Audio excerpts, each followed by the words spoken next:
Then, on June 26, 2013, 9 days after the murder of Odin Lloyd, overshadowed by violence and the victims he left behind, I know, I heard his son was shot and killed. Hernandez is arrested and charged with first-degree murder. Pada 17 Juni 2013, Odin Lloyd, pemain sepak bola semi-profesional Amerika, dibunuh oleh Aaron Hernandez, mantan pemain New England Patriots dari National Football League di North Attleboro di Massachusetts. Odin ditembak dan dibunuh di kawasan industri yang terletak 1 mil dari rumah Aaron. Aaron kemudian dinyatakan bersalah atas pembunuhan tingkat pertama dan dijatuhi hukuman penjara seumur hidup tanpa kemungkinan pembebasan bersyarat yang dilangsungkan pada tahun 2015. Dan pada 19 April 2017, Aaron ditemukan tewas di selnya yang kemudian dinyatakan sebagai tindak bunuh diri. Nah, bagaimanakah kisah selengkapnya? Kita simak kisah kita selengkapnya.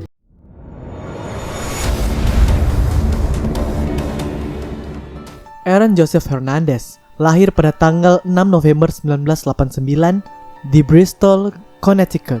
Dia dibesarkan di Grayston Avenue. Ayahnya bernama Dennis Hernandez, seorang keturunan Puerto Rico, dan ibunya yang bernama Terry Valentine, seorang keturunan Italia. Kedua orang tuanya bercerai pada tahun 1991. Aaron memiliki seorang kakak lelaki yang bernama Dennis Jonathan Jr. Pada masa kecilnya, ayahnya mendorong dia dan kakaknya untuk berprestasi melalui olahraga. Namun sayangnya, ayahnya seringkali melakukan kekerasan terhadap mereka. Hal ini membuat Aaron terus-menerus hidup dalam ketakutan terhadap Dennis ayahnya. Lalu pada bulan Januari 2006, ayahnya meninggal akibat komplikasi operasi hernia. Menurut ibunya, saat itu Aaron sedang sangat terpengaruh oleh kematian ayahnya. Dan dia menunjukkan kesedihannya itu dengan memberontak terhadap figur otoritas. Selain itu, menurut Dennis kakaknya, di masa kecilnya, Aaron pernah mengalami pelecehan seksual oleh seorang remaja laki-laki di rumah pengasuhnya. Hal itu mulai terjadi saat Aaron baru berusia 6 tahun dan berlangsung selama beberapa tahun.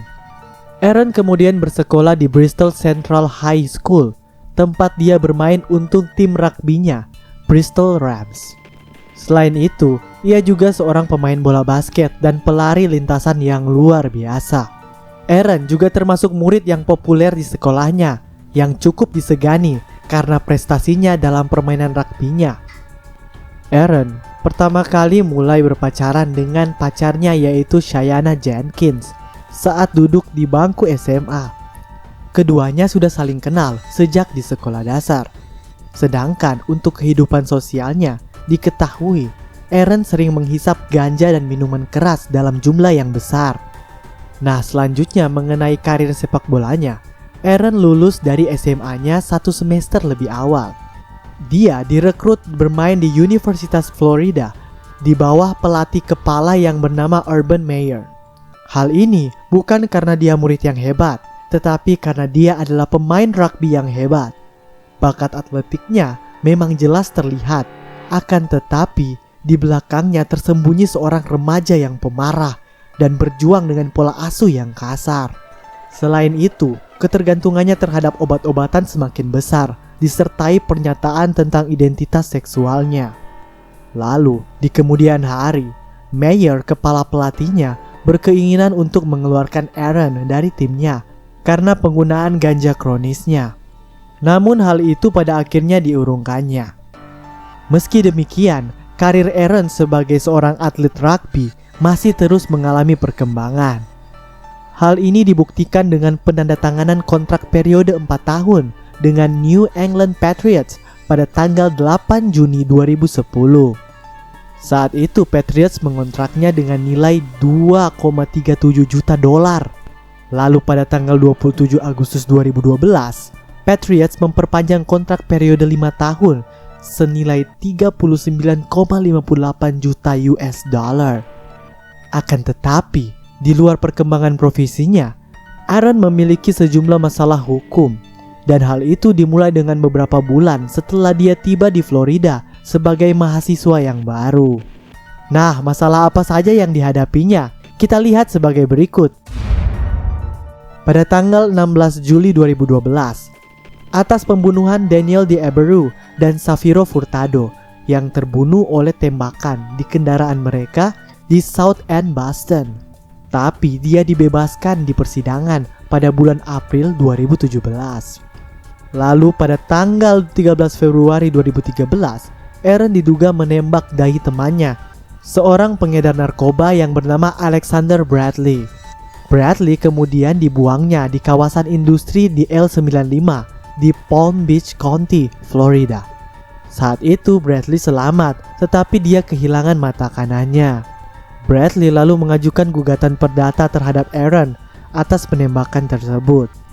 Setelah beberapa bulan kemudian, tepatnya pada tanggal 18 Juni 2013, Aaron diidentifikasi berperan dalam pembunuhan temannya, Odin Lloyd, yang tubuhnya ditemukan dalam keadaan beberapa luka tembak di punggung dan di dadanya.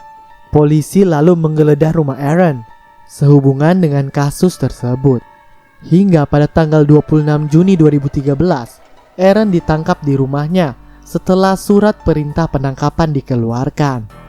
Nah, bagaimana kronologi pembunuhan Aaron terhadap Odin Lloyd ini? Kita simak kisah selanjutnya. Pada tanggal 16 Juni, di sekitar pukul 21:05, Aaron diketahui mengirim pesan kepada Odin. "Aku datang untuk mengambilnya malam ini. Apakah kamu akan berkeliling? Aku butuh itu. Dan sebentar lagi, kita bisa sedikit melangkah." Saat itu, Odin tidak segera menanggapinya. Lalu pada pukul 21:34, Aaron mengirim pesan lagi. "What up?" Lalu Odin menjawab, "Alright, di mana?" Aaron lalu menjawab, "Entahlah, tidak masalah. Tapi Ima memukulmu saat saya sedang seperti terakhir kali. Jika ponsel saya mati, Ima memukulmu saat saya mengisi dayanya yang akan memakan waktu sedikit." Lalu berlanjut pada pukul 21:35. Aaron mengirim pesan kepada temannya, Wallace. "Hey, angkat pantatmu ke sini." Kemudian pada pukul 10 malam, Odin mengirim pesan lagi nih pada Aaron. "Alright, tidak tahu apa yang terjadi." Lalu Aaron menjawab, "Saya akan mencari tahu. Hal ini akan merugikan Anda dalam perjalanan." Lalu pada pukul 22:21, Aaron menerima pesan teks dari rekan pria lainnya yang berkata, "Dalam perjalanan, Tuhan memberkati."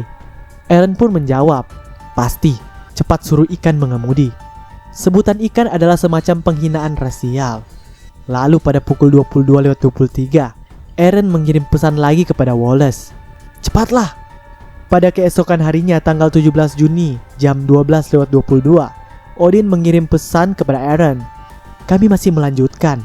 Nah, pada sekitar pukul 12:40 CCTV menunjukkan Jenkins, tunangan Aaron dan Wallace serta pria ketiga yang diyakini bernama Ortiz, memasuki rumah Aaron di North Attleboro, Mass.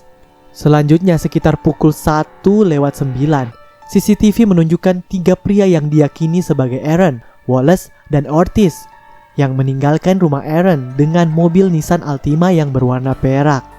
Kemudian diketahui sejak pukul 1:22 hingga 2:32, Odin menerima 5 panggilan telepon.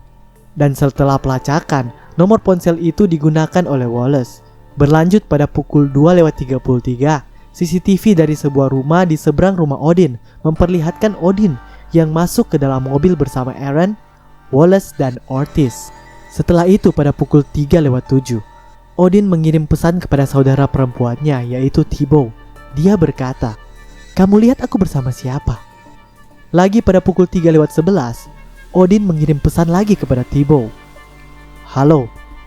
Demikianlah pada pukul 3:19, Thibault membalas, "Ponselku mati. Siapa itu?" Odin lalu segera menjawab, "NFL." Yang dimaksudnya itu adalah Aaron. Pada pukul 3:22, Thibault mengirim pesan lagi kepada Odin. "Kamu membuatku kesal." Dan pada jam 3:23, Odin mengirim pesan terakhirnya kepada Thibault. "Asal kamu tahu aja, sekitar pukul 3:25, kejadian itu terjadi. Odin ditembak dan dibunuh di kawasan industri, kira-kira 1 mil dari rumah Eren. Pada pukul 3:26, Nissan Altima kembali ke rumah Eren. Demikianlah pada tanggal 15 April 2015, Eren dinyatakan bersalah atas pembunuhan tingkat pertama terhadap Odin dan dijatuhi hukuman penjara seumur hidup tanpa kemungkinan pembebasan bersyarat.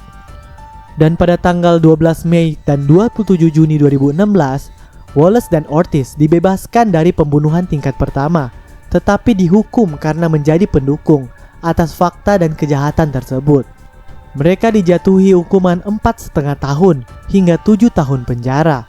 Dan pada 19 April 2017, pukul 3:05 pagi, petugas menemukan Eren tergantung dengan spray di jendela selnya.